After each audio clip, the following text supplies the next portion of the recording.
This podcast is recorded on the traditional and unceded territories of the Musqueam, Squamish, Tsleil-Waututh, and Coquitlam peoples.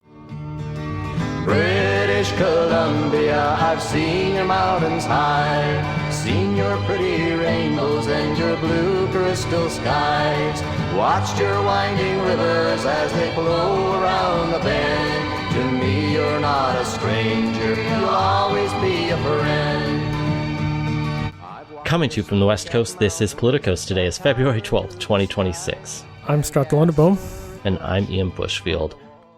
On today's show, a somber reflection takes the place of this year's throne speech as BC prepares for Budget 2026 amid the tragedy in Tumbler Ridge. And nationally, Carney may or may not be gearing up for an election. And before we begin and dive in, obviously all our thoughts and hearts are with the entire community of Tumbler Ridge as they are struggling to make sense of the events of this past week. I'll put the link in the show notes for the GoFundMe for the Tumbler Ridge Parents Advisory Council that has already raised about $400,000 for families up there. So you can chip in if you want to help out. I don't know what else to really suggest you do other than to not share misinformation, keep an open mind, and try to keep compassion in your heart, I guess. Really rough news. Indeed, it has been a rough week on this. And that kind of takes us into the first story. Today was supposed to be the throne speech and the kickoff to the new legislative session. And I saw a piece from Rob Shaw a day or two ago being like, they should just cancel the throne speech out of respect. And they did declare today a day of provincial mourning for Tumbler Ridge victims. But if they didn't do a throne speech today, they couldn't do the budget on Tuesday. And if you don't do the budget on Tuesday, and a lot of things get shifted around because it's not just a little event, but it's a whole production. And we do deserve to know what the government wants to do. And so they did a sort of throne speech. I watched it. It took 20 minutes, which it's not usually a long pomp and circumstance, but there's usually a few more greetings. They still had a territorial acknowledgement and a prayer from an elder from the local First Nation. But I think last year's throne speech involved a large drumming procession and a lot more ceremony to it, and then an extended, 15-minute speech about the government's priorities. This was a fairly brief commentary from the Lieutenant Governor about the tragedy. And then after, she went and hugged the front bench of both sides of the legislature, which is actually a really touching thing to watch. So it was different. Yeah, I don't love Rob Shaw's suggestion on it. I'm also not loving this option here. Absolutely, the tragedy does need to be addressed. Condolences expressed, the public grieving process and the honoring of the victims all needs to happen, and it's important for the Lieutenant Governor to do that. But thinking back to other tragedies, usually when there has been a significant tragedy, it gets discussed at the start of the throne speech and then carries on into the normal programming, and that feels like what should have happened here, because this is very fresh, but also part of deal with the tragedy is returning to the business of keeping the province going. The return to normal, I suppose, is the phrase I'm looking for there, where we do the healing, but we also don't let it disrupt our lives entirely. And I'm not sure the government struck entirely the right balance there, because there are also important things that the government needs to be doing in the upcoming legislative session, and they should be telling us what they are. And ideally what we should have seen is something more like we've seen with past throne speeches that have taken place shortly after other tragedies, where becomes the first part of the throne speech and not the entirety of it. We've covered quite a few throne speeches now in the almost decade we've been doing this podcast, and I can't quite think of one as tightly temporally proximate, as close in time to a tragedy as this. So it's somewhat unique in that sense. As far as I can tell, this was a unanimous consent. Like, all parties signed on to this. I don't know whose idea it was, but they all clearly went along with it. If the government didn't want to do it this way, obviously it wouldn't have happened this way. I also think back to all those throne speeches we've watched, and especially recent ones have been not great, not really informative. So I don't know what we actually missed. Yeah, I mean, I will grant that the last several have been very back-patty, celebrating the everything that has happened and taking a victory lap, and a little less about what's going to happen. Or even like last year's was like the vague allusions to the threats from the US without a clear what we're going to do about it besides be strong, elbows up stuff. Maybe that's what I'm kind of really feeling has been missing, because I still don't have, at a year into this, like as clear an idea as I think I should on what the government's actually trying to do about this. There's, a little more has been filled out in that since the vagaries of the past one, but to say there's a clear strategy that is being relentlessly pursued by, well, any of the governments would be, I think, granting them too much in terms of what they've actually both done and even articulated they're trying to do. This creates another wrinkle procedurally for the legislature, as typically there's a debate on the throne speech, which similarly is utterly void of substance. It's just a chance for politicians on both sides to thump their rhetorical chests and shout talking points at each other. So that probably won't be really missed, and they can actually get on with some other business. But there is a vote at the end of it, a confidence vote, that, in a tight legislature could mean something, especially as we'll get to, since the Greens aren't supporting the government anymore. Now, David Eby's NDP has a majority, exactly. So as long as everyone shows up, they can pass those votes. But those votes should still happen. And it just seems morally wrong to vote against this throne speech. But there will be votes on the budget, so I guess it's kind of a moot point. It's just procedurally an interesting thing to put into the history of the BC legislature. We're living through too many unprecedented times, as we say. When we talked about like the, COVID throne speeches and issues in the legislature then. So I'm not totally against how it was treated today. I get that. I think it was actually pretty hard for many of the MLAs to even be there and to try to, not think, or to try to take their minds off of what's happened.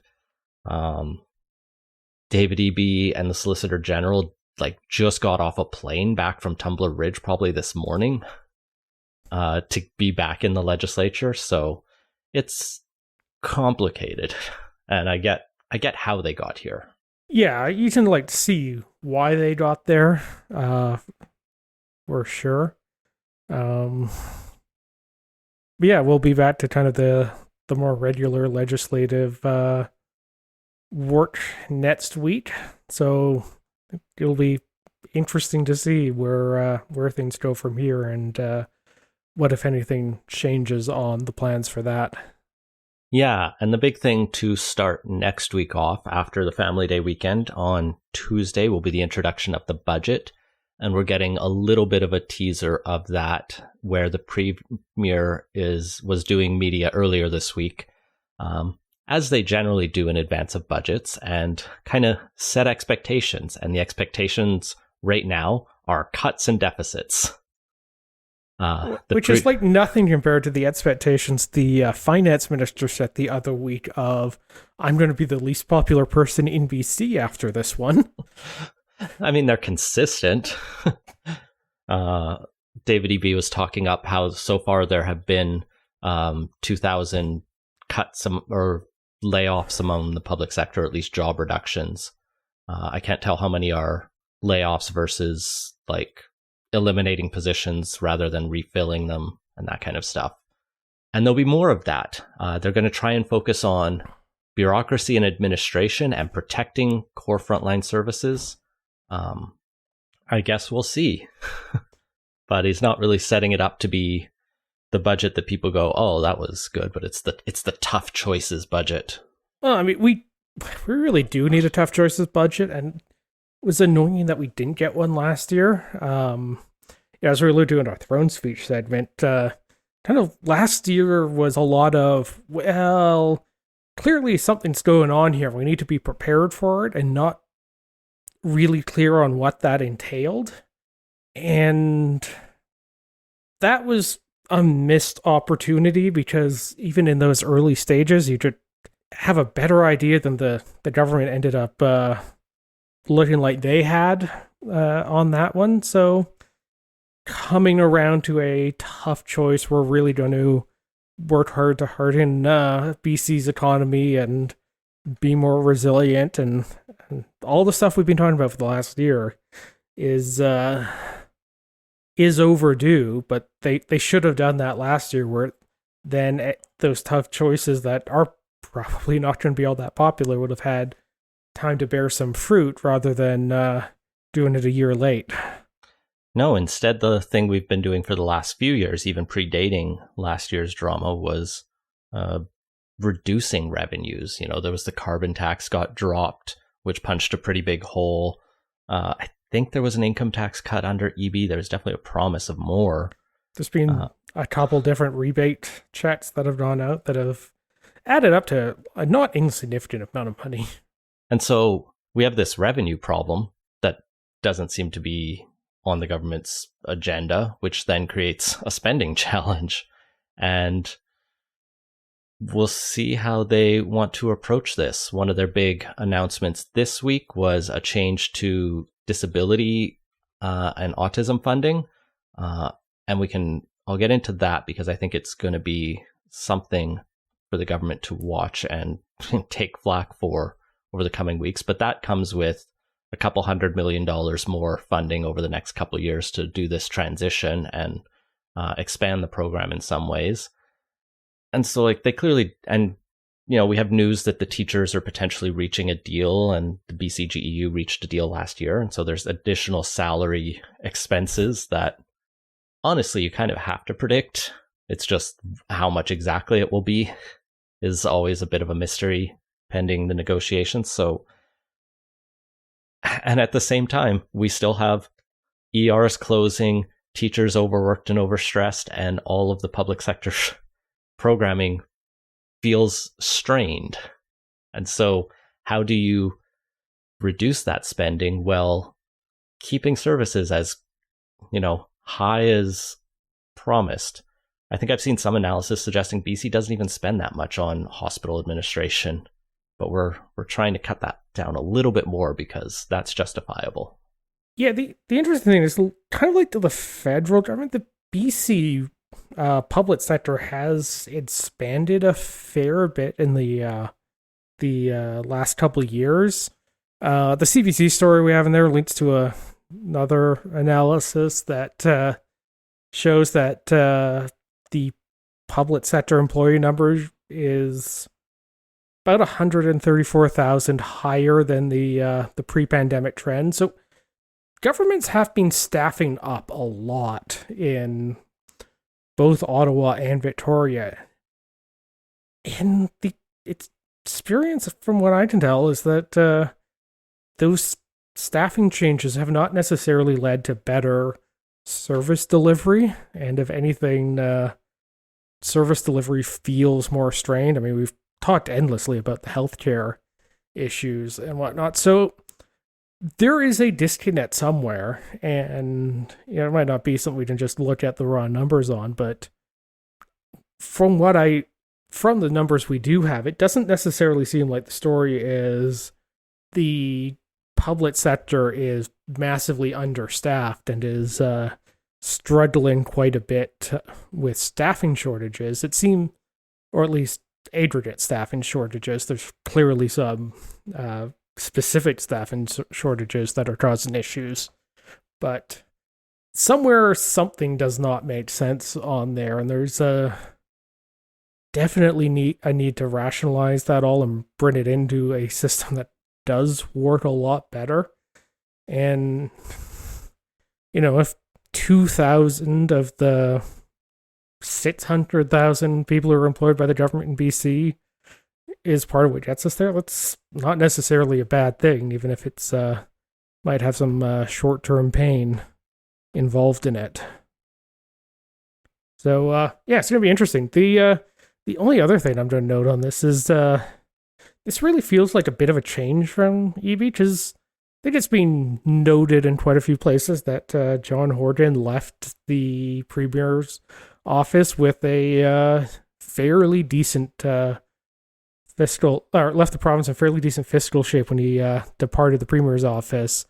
And, since then the deficit's grown to 11.2 billion, and it's not been as great. Like, some of that is revenue issues, but spending's gone up year after year as well. And this really feels like a case where EB's had to look in the mirror and realize that he may have been taking the wrong tack in the last couple of years and needs to change course to keep the province in a better shape going forward, so he can actually do the important stuff.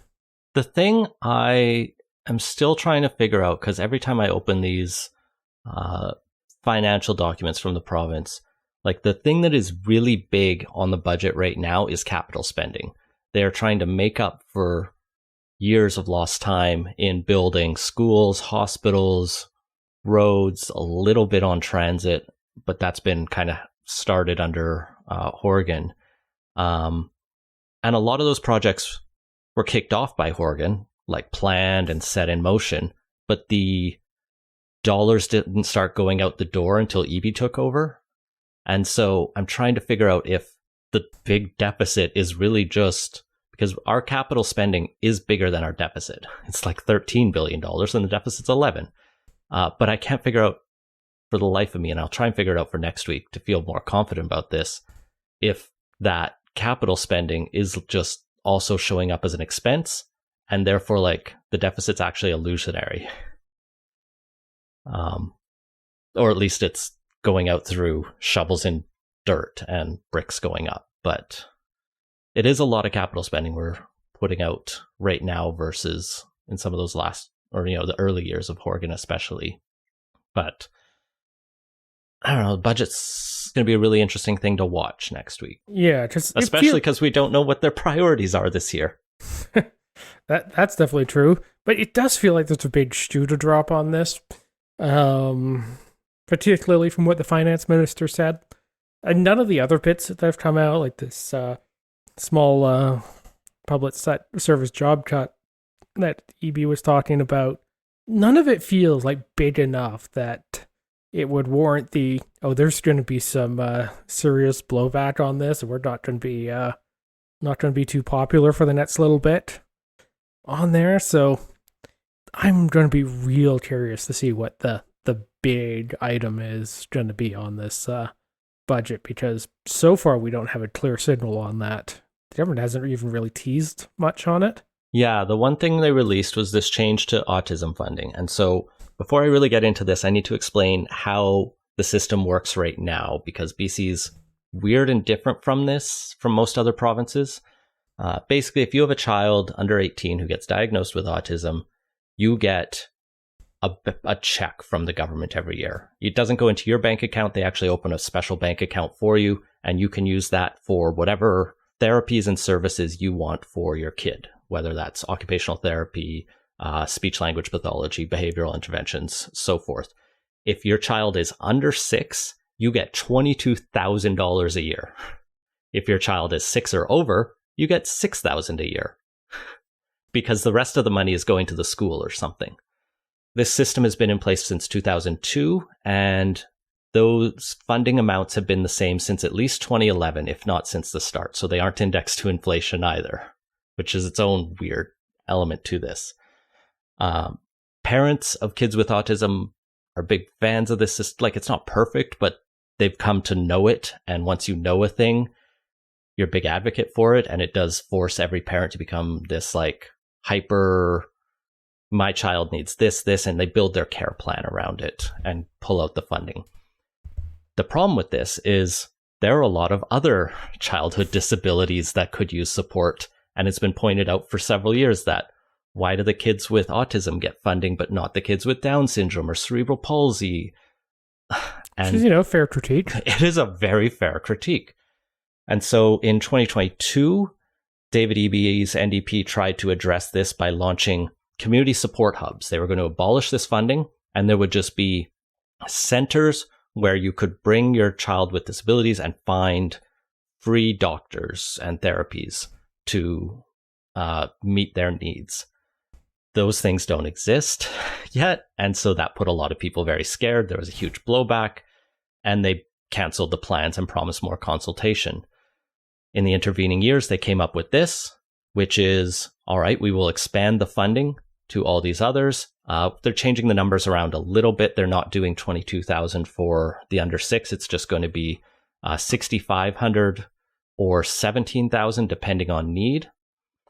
But importantly, they are also cutting out the children with autism who function mostly fine. So they're focusing it down to highly symptomatic autism. So autism with an intellectual disability or that scores high on a observation schedule. So your verbal gifted autistic kid who might have ADHD, which is an actual example they use, won't qualify for this new disability benefit, which is actually a lot of kids. It's several thousand families at least who are just going to lose their therapy support money. They're trying to make up for this by launching a new supplement to the disability tax credit. The disability tax credit is offered by the federal government. It is a complicated and difficult thing to get, but once you get it, it is a big cut on your taxes.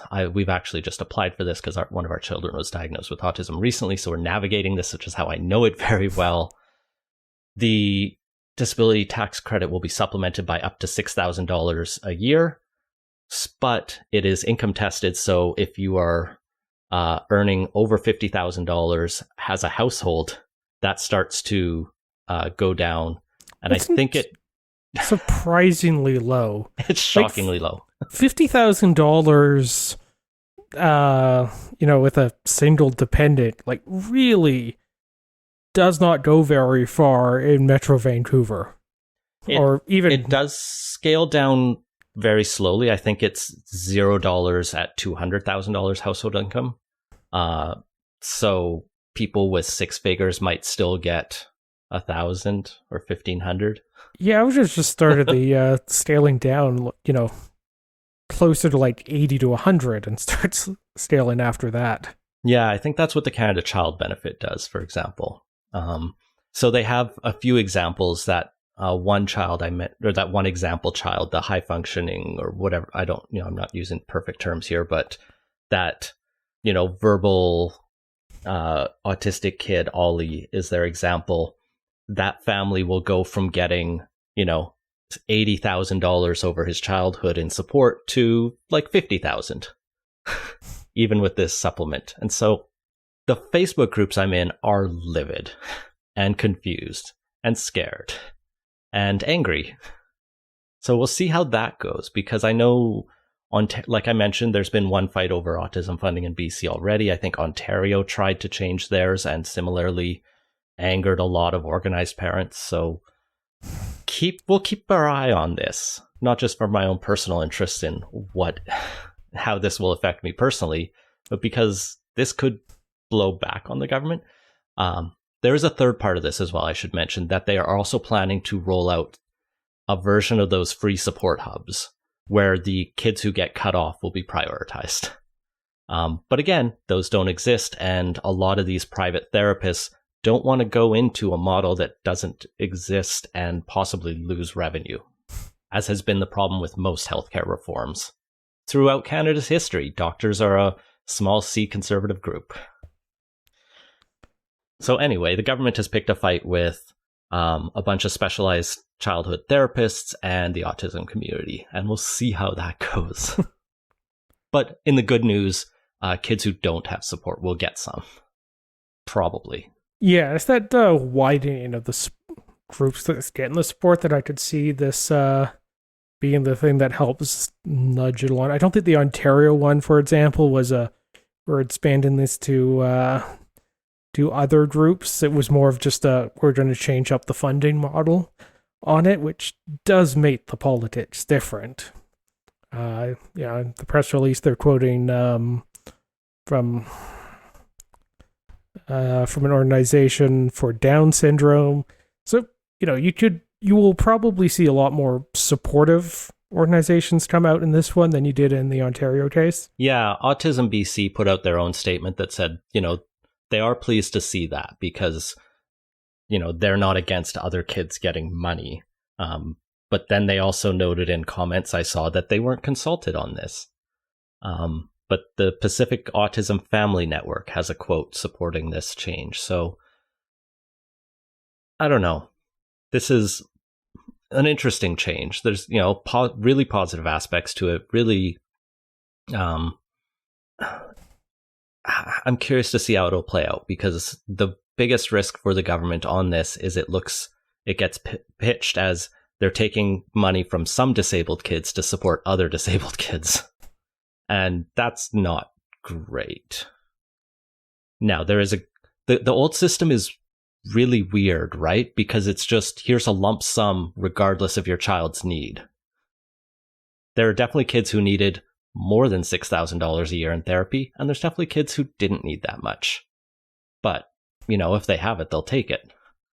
So it's very different than the rest of our healthcare system, which is just like, I don't know, say you, for some reason, I'm just pulling this out of my head, break your leg. That takes a certain amount of healthcare to fix. You shouldn't just get a lump sum of like, hey, you fell while skiing. Here's this amount of money. Hopefully it's enough. Anyway, how are you doing, Scott?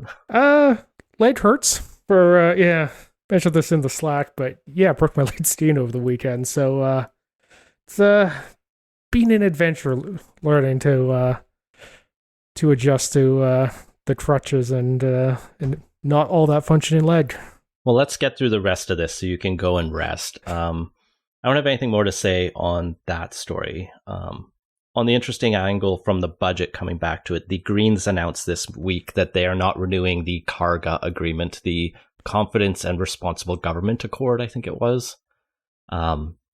This was the deal Sonia first announced, signed shortly after the election, that said the Greens will support a few things from the NDP if the NDP does some other things. Emily Lowen was quite critical of it during her leadership bid, and now they've come out and said, you know what, the government didn't do most of the things we asked them to and that they agreed to, so we'd also asked them to do some more new things. They disagreed with those, so we're out. And the NDP, for their part, went, oh well. Yeah, I don't feel the NDP is too broken up over it. The main thing is, this was an agreement that was more like a housekeeping agreement than it was we need to make sure we have the votes to keep the government from falling agreement that was in place from 2017 to 2020. And that, I think, just really changes the amount of leverage the Greens have here, and how much the NDP will care about it. Part of it is also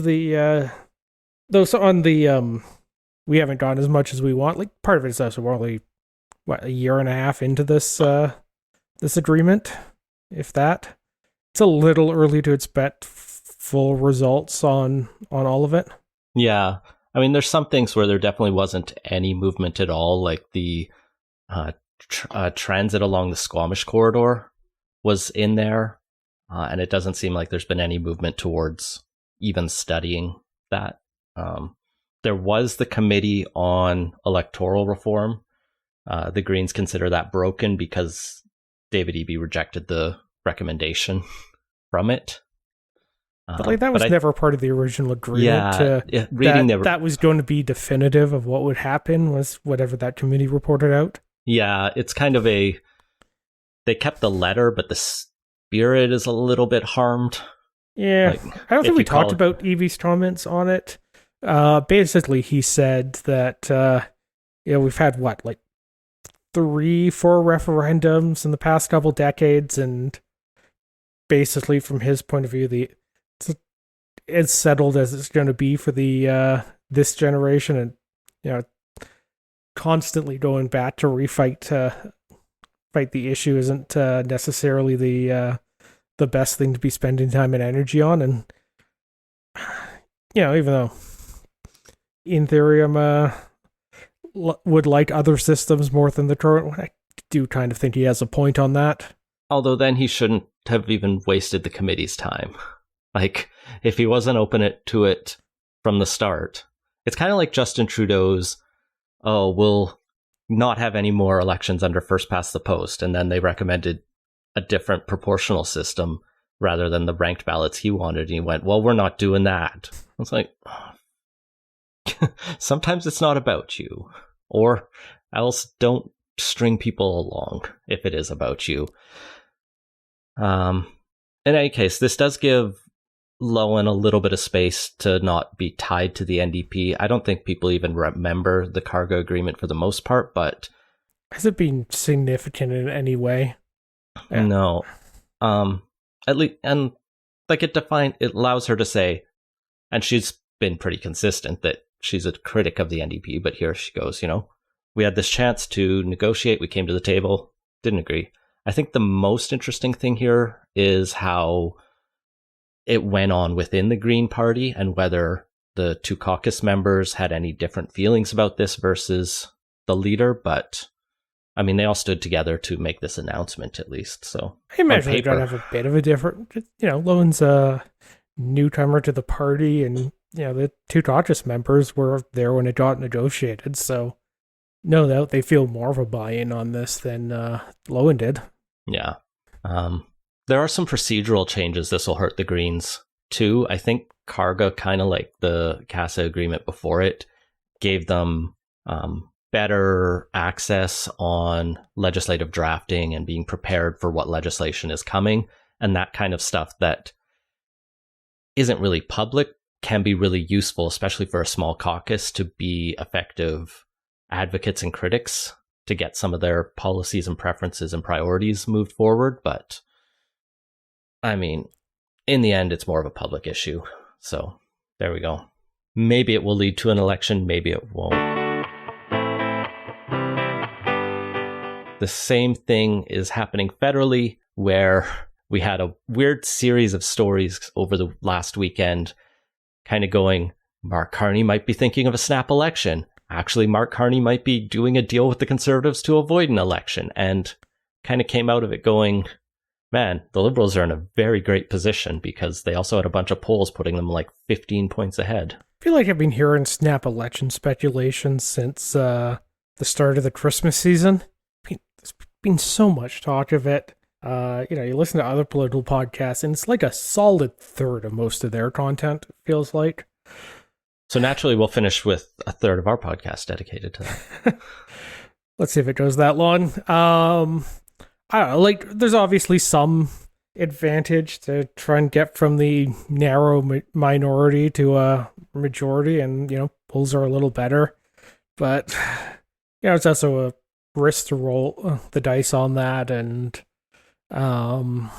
particularly because it has only been a year, and, they've not actually gotten a lot of legislation through, but at the same time, the vibe that Carney has been projecting is, he's in charge and, he's moving forward with stuff, and would actually be a hard sell to do the pivot from that to, well, Parliament's not working. We need to go to an election to get a majority so we can carry on this work, because they've laid literally none of the groundwork for that. Yeah, and the Conservatives, for their part, are falling in line a lot more, right?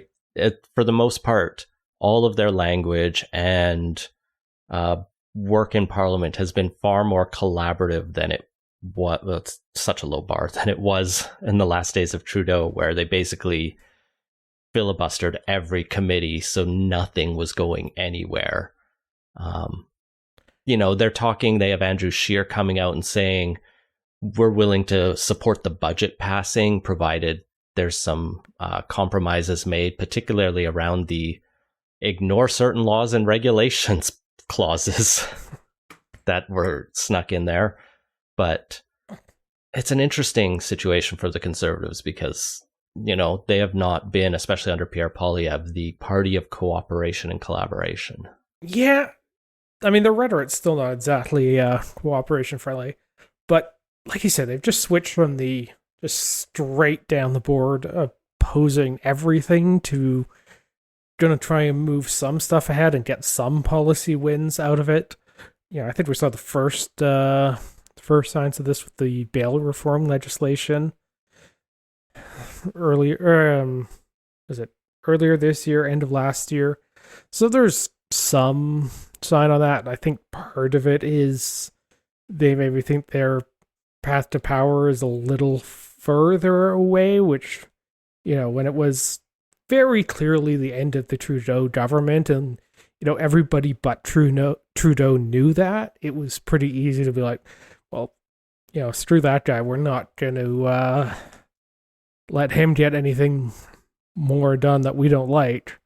And, because, he's a dead duck anyway, and we're just going to be running the show in a couple months. So might as well oppose to this one where, there probably isn't going to be an election in the fall or spring, and that means they're further away, even if they do win the next election, where they want to get a few points on the board in terms of getting actual policy wins out of it. And, on the election front, I wonder if they finally realize that their strategy to date hasn't worked, but they don't actually know the new one going forward, so they're going to basically take some of the time that can afford to try and figure that out. Yeah, and if for Carney's part, he's, it's well remarked he's running more as a progressive conservative, and so he can get conservative votes to pass his budgets and pass his bills. I'm not even sure if he's a progressive conservative so much as just, the Martinite liberals that basically seem to vanish in the past 10 years. He's just more of a return to that, but because they were so absent from the Trudeau Liberal Party, it codes as more conservative than it really is. I feel like Martin, the finance minister, ended up being different than Martin, the prime minister, because I know he had challenges under his minority, but one of the things he was trying to push was a big, that was the first liberal push for childcare, and that came under Paul Martin's brief prime ministership. And I mostly remember that because liberals hold it against the NDP to this day that they brought down the liberal government at that point and said, it's the NDP's fault we didn't get childcare sooner. And it's like, dude, you were in government for so fucking long. But bitter 30-year-old debates aside, I don't know. I don't It's only see 20 years old, but it's where was I fucking going? Carney's focus is very economic focused, very economy, foreign affairs, because he's way more interested in talking to other countries than to our country, it seems, or he's better at it, because when he tries to talk to people in Quebec, he insults their history. Rookie mistakes, man. So, I don't know. Carney gets along with conservatives. He gets along with foreign nationals. Well, he doesn't get along with all conservatives, right? Clearly, he gets along with the moderate and even Harper conservatives. There is the online brain-pilled crazy cohort that I don't think anyone really gets along with. But I mean, the partisan hats are never going to be happy with the liberals. I'm not even talking about the partisan hacks, but the terminally online the way too types. Online types too. Yeah, I mean, you'll of get them, that. some are in caucus, right? Yeah, you'll get a bit of that on there. Yeah, it is really refreshing just to have a prime minister that thinks a lot about the economy, because you could tell under Trudeau that even when they talked about it, it was never the thing he wanted to be talking about that day, and I was it had this reluctant, I guess I have to talk about this rather than the stuff he wanted to talk about. But yeah, circling back to what this all means, it does kind of narrow the conservative space a bit, because unlike Trudeau, he's not basically ceding that middle ground to the conservatives or leaving it open. Yeah, so, I mean, Carney could make big gains with an election, but like you say, it's a gamble, and he's got a pretty comfortable position to sit in. So we'll wait and see how things go. One of the things he's not talking about, though, are fighter jets. And in the classic Canadian tradition of just not making decisions, things just kind of continue to roll. And it turns out we're ordering more F-35s in the interim because contracts were signed and the policy was such that, we got 16 on order, and then the next 14, well, the money is the deposits put down now. Yeah, so in the background, all this, 10-ish months ago, Carney ordered a review of the purchase. That still seems to be ongoing, with nothing super clear on how that's going to shake out. So, like you said, things are continuing, because we didn't pause it while we did that review. We kept things rolling, but carried on, and might not be the worst option. I think at this point it does not make sense to entirely have the fighter fleet be just F-35s, but they are more capable in many important ways than the main challenger for the contract, the Gripen. So we've bought 30 of them so far.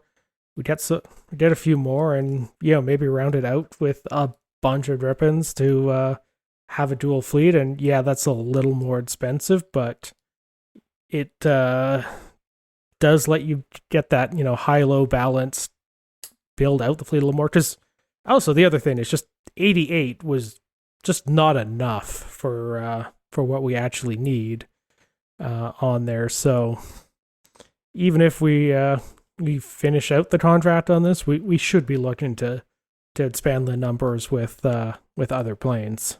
But that would take actually having a national debate about this, and it seems like the government just does not want to. It's kind of just floating around. Or do they not have an answer to it yet? Because, I'm starting to feel like a broken record on this, but we're around a year into this. I don't know, depending whether you count January 20th or when Carney got elected PM, or when the comments after November 24th started coming out, but roughly at the year mark on this. And through all of this, we've got a few high-level ideas put out there, a general direction the country should be headed in, but there is a lot of stuff that just feels very vague and unfleshed out, and we haven't put out a new national security or national defense white paper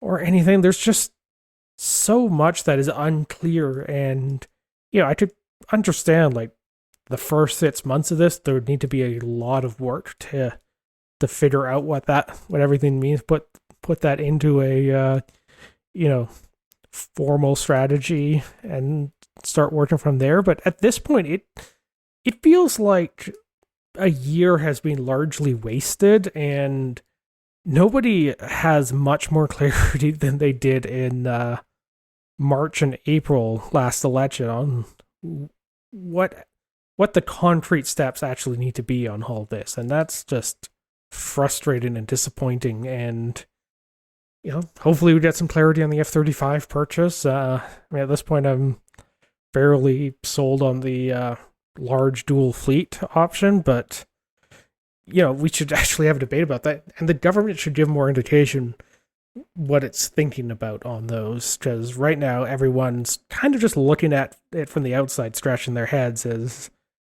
time passes on and things happen. And it's always worth remembering that not making a decision is also making a decision. Elbows up. Somewhere? Ish. And that has been Politicoast. Find links to everything we talked about at politicos.ca. Support the show and get access to our exclusive Slack channel at patreon.com/politicoast. Our intro music is Beautiful British Columbia by Serge Plotnikov. Politicoast is a production of Leg and Boot Media. Audio editing provided by Jesse Woodward at listener-supported CHLY 101.7 FM in Nanaimo. Learn more at chly.ca.